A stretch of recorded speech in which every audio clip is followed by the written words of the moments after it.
Atlanta defense doesn't win championships anymore. As the Atlanta Falcons and the San Francisco 49ers demonstrated conclusively in the NFC Championship game on Sunday, defense is now flat-out optional for championships. This wasn't a football game.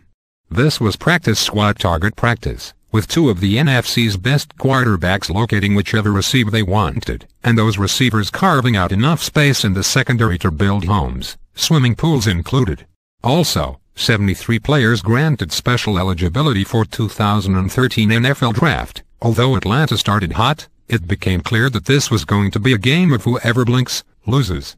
And in the end, it was the Falcons, not the 49ers, who frayed under the playoff pressure.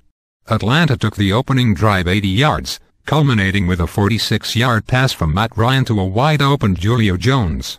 Another Jones touchdown and a field goal by last week's hero Matt Bryant, and boom, Atlanta was up 17-0. But this is Atlanta, only 7 days removed from that near-catastrophic collapse to Seattle.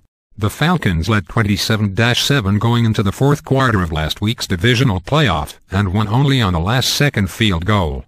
So the only people who could have possibly believed that the Falcons were Super Bowl locks were babies born in the last week, and chances are none of them were watching anyway. Also, Florio, where will Alex Smith land next season? They missed a heck of a San Francisco comeback. The 49ers determined pretty quickly that Atlanta had no answer for tight end Vernon Davis, and the seldom used player turned into a 49ers centerpiece. He caught all 5 passes where he was targeted, totaling 106 yards and a touchdown. In the second half, matters turned ugly for both teams.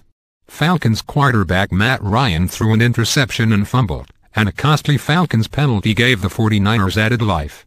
Colin Kaepernick didn't resemble the gazelle that had annihilated Green Bay, but he didn't need to. He kept the ball moving down after down, and against an overmatched Atlanta defense, that was more than enough.